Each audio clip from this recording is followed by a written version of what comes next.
महाराष्ट्र में कुछ ही महीनों बाद नगर निगम के चुनाव होने वाले हैं। इसी के तहत कई सारी पार्टियों में फेरबदल देखने को मिल रहे हैं। आज शिवसेना यूबीटी को फिर एक बार झटका लगा है, क्योंकि मुंबई के 2 पूर्व पार्षद और सैकड़ों कार्यकर्ताओं ने शिवसेना यूबीटी को अलविदा कहते हुए एकनाथ शिंदे की मौजूदगी में शिवसेना में प्रवेश किया है।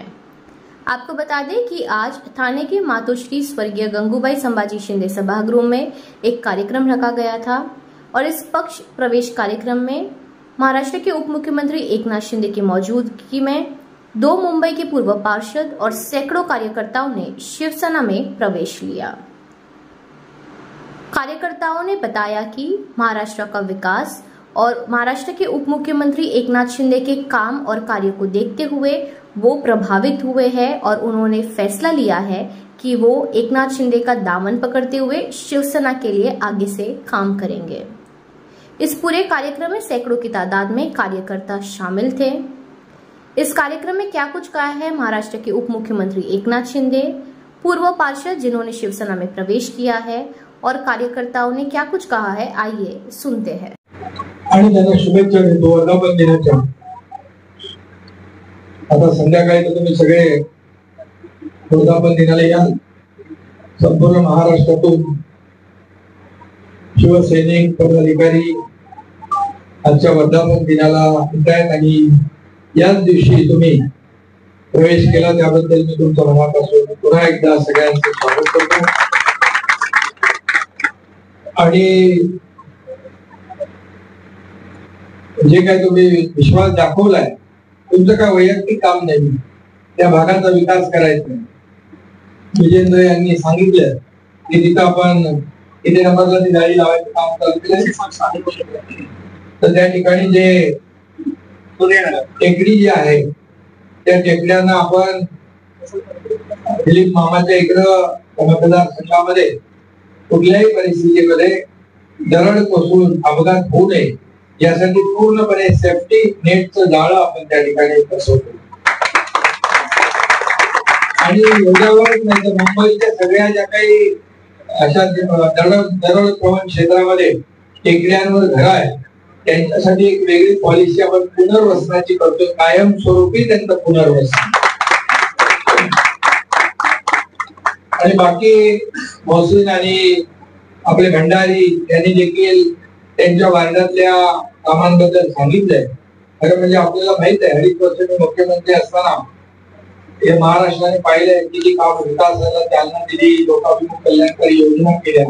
आता देखील महायुतीचं सरकार देवेंद्रजी आणि आम्ही या ठिकाणी पुढे नेतोय, त्यामुळे कुठेही तुम्हाला विकासामध्ये कुठेही कमी पडणार नाही। आणि आता जो विषय आहे, जे विषय आपल्या प्रभागाचे, शेवटी हे सर्वसामान्य नागरिकांचे सरकार आहे आणि म्हणून तुम्हाला माहित आहे मी मुख्यमंत्री झाल्या कॉन्क्रीटच्या रस्त्याचे 2 आपण टप्पे केले। एक टप्पा जवळपास पूर्ण झाला, पुढचा टप्पा देखील पूर्ण होईल तेव्हा मुंबई पूर्णपणे खड्डे मुक्त होईल। एवढे वर्ष का नाही केलं मला माहित नाही, परंतु जाऊ द्या, मी संध्याकाळी बोलेन।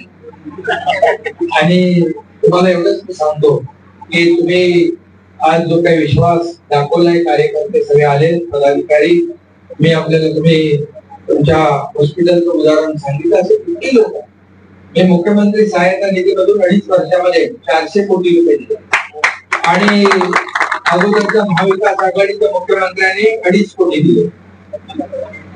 त्यामुळे अनेक हजारो लोकांचे प्राण वाचवण्याचं काम आपण केलंय। आपले वैद्यकीय कक्ष, छोटे डॉक्टर श्रीकांत शिंदे फाउंडेशन याच्या माध्यमातून सातत्याने प्रक्रिया सुरू आहे। त्यामुळे आपल्याला एवढंच सांगतो, मोहसिन, भंडारीजी आणि विजेंद्र शिंदे, तुमच्या सर्व पदाधिकाऱ्यांना, गोव्याच्या पदाधिकाऱ्यांना, ठाण्याच्या पदाधिकाऱ्यांना, सगळ्यांना सांगतो, तुम्ही जो विश्वास दाखवून आलेला आहात तो विश्वास सार्थ करण्याचं काम शिवसेना करेल आणि तुमच्या पाठीशी हा एकनाथ शिंदे खंबीरपणे उभा राहील ही ग्वाही आपल्याला देतो। धन्यवाद। जय हिंद, जय भारत। खूप मनापासून धन्यवाद आभार मानतो की साहेबांनी मला त्यांच्या नेतृत्वाखाली काम करायची संधी दिली। बोलण्याचं म्हणजे असं आहे की सर्व विचार करतील की हे उभाटावरून इथे का आलं, त्याचं फक्त एकच रिझन आहे, आपले महाराष्ट्राचा किंवा आपल्या मुंबईचा किंवा माझ्या स्वतःचा वॉर्डचा विकास, डेव्हलपमेंट.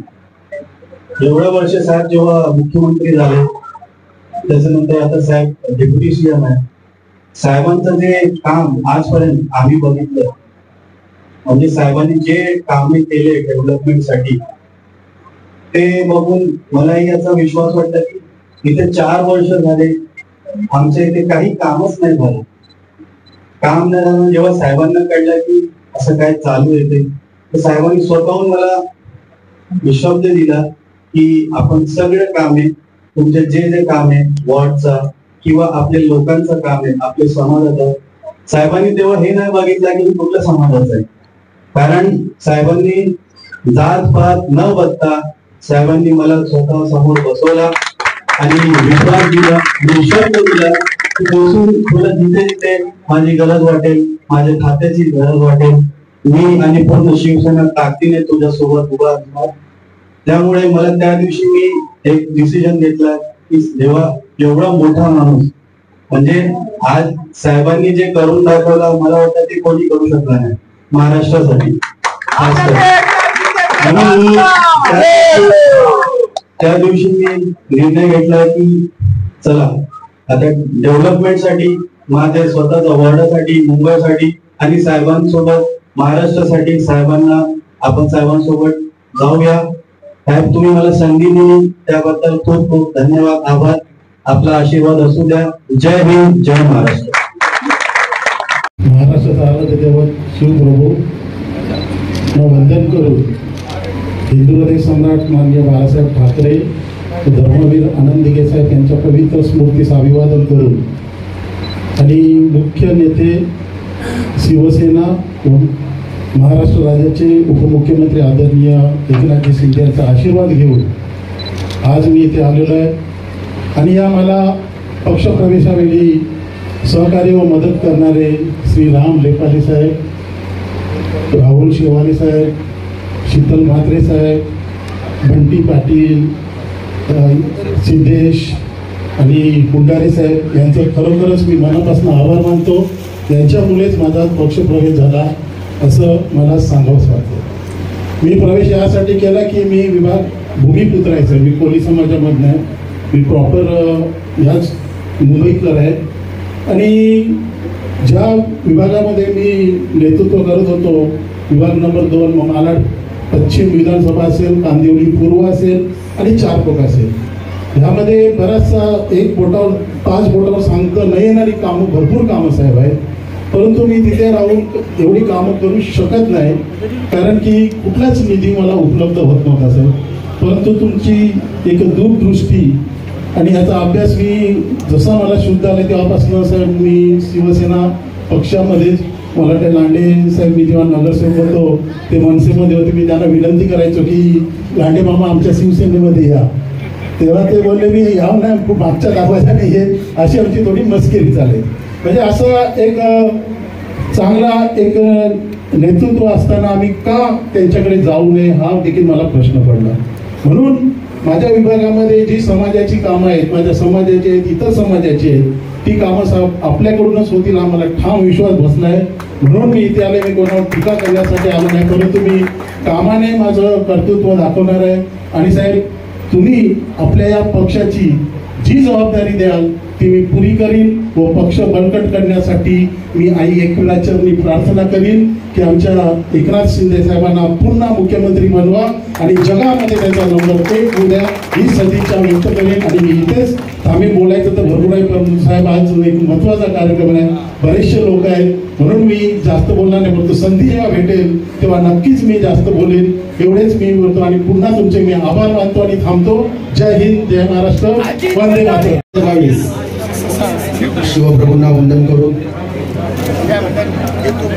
हिंदू सम्राट शिवसेना प्रमुख सन्माननीय श्री बाळासाहेब ठाकरे यांना मानाचा मुजरा करून आणि आज यांच्या नेतृत्वाखाली शिवसेना एका वेगळ्या उंचीवर आणि एका वेगळ्या वैभवावर गेली असे आपल्या तुम्हाला सर्वांचे लाडके माजी मुख्यमंत्री महाराष्ट्राचे उपमुख्यमंत्री आणि होणारे मुख्यमंत्री असे आपले श्री एकनाथ शिंदे साहेब, त्याचसोबत शिवसेनेचे सचिव श्री राम रेपाळे साहेब, आमचे चांदिवली विधानसभेचे दमदार आमदार दिलीप मामा लांडे, त्याचसोबत मंगेशजी चोटे साहेब, माझे सहकारी मित्र किरण लांडगे, प्रयाग लांडे, या सर्वांच्या उपस्थितीत आज माझा शिंदे साहेबांच्या नेतृत्वामध्ये, शिंदे साहेबांच्या शुभ हस्ते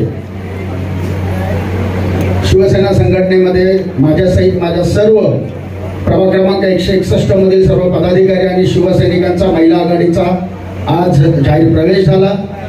त्याबद्दल साहेब मी आपल्या सर्वांचा अत्यंत आभारी आहे। खरं तर गेल्या काही 2-3 महिन्यापासून मी एका प्रचंड आयुष्यातल्या खूप मोठ्या खडतर प्रसंगामधून जातोय।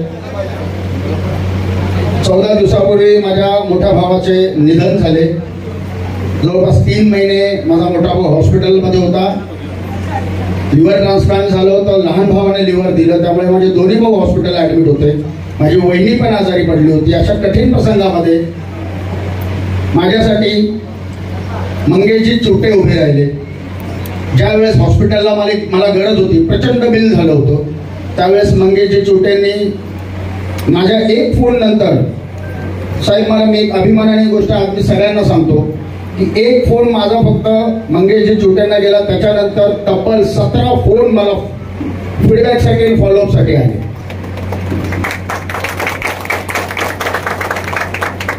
जेव्हापासून कळतं तेव्हापासून शिवसेनेमध्ये कार्यरत आहे की शिवसैनिक गटप्रमुख, शाखाप्रमुख, नगरसेवक आणि आता चांदिवली विधानसभा संघटक या पदावर मी काम करत असताना इतकी तत्परता आणि इतकी सर्वसामान्य शिवसैनिकाबद्दलची आत्मीयता ही कुठेच दिसली नाही, जी शिंदे साहेबांच्या नेतृत्वामध्ये मला इथे दिसली। आणि त्यानंतरच माझा कुठे हळूहळू थोडासा निर्णय व्हायला लागला की एवढं जर एका सर्वसामान्य शिवसैनिकाच्या एका फोनवर, जेव्हा आमच्या पक्षाचे कोणी लक्ष देत नव्हते, त्यावेळेस एका फोनवर माझ्यासाठी एवढं आत्मीयतेने समोरून माझी विचारपूस केली जात होती, भावाची विचारपूस केली जात होती, तेव्हा मी थोडासा शिंदे साहेबांकडे आकर्षित झालो। त्याच वेळेस त्यांची जी कामाची पद्धत आहे, जो कामाचा धडाका आहे, त्याचसोबत आमचे जे दिलीप मामा लांडे आहेत, त्यांची जी कामाची पद्धत आहे, कामामध्ये ज्यांना वाघ म्हणता येईल अशा पद्धतीने त्यांची जी कामं चालतात, त्यांचा आशीर्वाद घेऊन त्यांच्या सोबत, त्यांच्या नेतृत्वाखाली, त्यांच्या मार्गदर्शनाखाली माझ्याही प्रभागाचा मला माझ्या पद्धतीने कसा विकास करता येईल यासाठी मी आज साहेबांकडे मी विनंती केली। रामभाऊ रेपाळेंनी माझ्यासारख्या एका सर्वसामान्य शिवसैनिकाला सोबत घेतलं आणि साहेबांचे आशीर्वाद देऊन त्यांच्या नेतृत्वाखाली काम करण्याची, तसंच दिलीप मामा लांडेंबरोबर काम करण्याची संधी आपण मला उपलब्ध करून दिली, त्याबद्दल मी आपल्या सर्वांचा अत्यंत आभारी आहे। आणि आज मी आपल्या सर्वांना एक वचन देतो की आपल्या नेतृत्वाखाली मी पूर्ण ताकदीने माझ्या प्रभागाचा विकासाच्या मागे लागेन, माझा प्रभागाचा विकास आपल्या नेतृत्वाखाली करून दाखवेन। त्याचसोबत साहेब फक्त 1-2 छोटीशी कामं माझी आहेत, ती मी आज आपल्याला इथे सांगितल्याशिवाय मला जमणार नाही। माझा डोंगराळ भाग आहे, दिलीप मामांना सगळं माहिती आहे, दिलीप मामांनी त्या भागात बरंचसं काम केलेलं आहे, परंतु जसं प्रभाग क्रमांक 160 मध्ये आपण स्विस टेक्नॉलॉजीने जे काही जाळीचा हे करून जे दरड कोसळण्याचा जे एक तुम्ही तिथं प्रतिबंध केला, त्याच पद्धतीने माझ्या हिमालय सोसायटी आणि लाल बहादूर शास्त्री नगर या भागासाठी सुद्धा आपण जर तेवढं मला एक करून दिलं तर आपले प्रचंड उपकार माझ्या प्रभागातील 161 वर होईल। त्याचसोबत साहेब एक खूप महत्वाचा असा प्रोजेक्ट गेल्या 2.5-3 वर्षापासून अडकून पडलेला आहे हिमालय सोसायटीमध्ये आणि संतोष मातानगर, अशोकनगर या भागामध्ये पाण्याचा प्रचंड गंभीर प्रश्न आहे। गेल्या 3-3.5 वर्षापासून हा प्रश्न प्रलंबित आहे आणि त्यासाठी त्यावेळेस दिलीप मामा आणि आम्ही सगळ्यांनी मिळून, किरण भाऊ, आम्ही सगळ्यांनी मिळून महानगरपालिकेच्या मागे लागून आम्ही ती टाकी मंजूर करून घेतली होती। 12.5 लाख लिटरची पाण्याची टाकी मंजूर करून घेतली। त्यासाठी आम्ही सर्वप्रथम ते भूजल परीक्षणासाठी आम्ही एनओसी घेऊन दिलीप मामांच्याच हस्ते आपण नारळ वाढवून त्याचं काम चालू केलं होतं, परंतु नंतर काही अपरिहार्य कारणास्तव एनओसी न मिळाल्यामुळे ते काम प्रलंबित राहिलं। साहेब माझी विनंती आहे की आपण आणि मामांनी थोडस त्याच्यामध्ये मामाची तब्येत खराब होती तरी आले. धन्यवाद मामा. मामांचं तसं माझ्यावर प्रचंड प्रेम आहे, आशीर्वाद आहेत, यापुढे राहतीलच. आणि साहेब माझी विनंती आहे की आपण तो एक NOC फक्त आपली अडकलेली आहे होमगार्डकडे, तेवढी एक NOC जर झाली तर महानगरपालिकेने टेंडर करून झालेलं आहे, सगळं करून झालेलं आहे, ताबडतोब काम चालू होईल. आणि जवळपास 1 लाख लोकांचा पाण्याचा प्रश्न, जवळपास 3 प्रभागाचा पाण्याचा प्रश्न तो कायमस्वरूपी मार्गी लागेल ही विनंती मी आपणास करतो. आणि पुन्हा एकदा आपल्या सर्वांचे आभार मानतो. साहेब असेच आशीर्वाद आपले माझ्यावर ठेवावे आपण, माझ्या संपूर्ण शिवसैनिकांवर.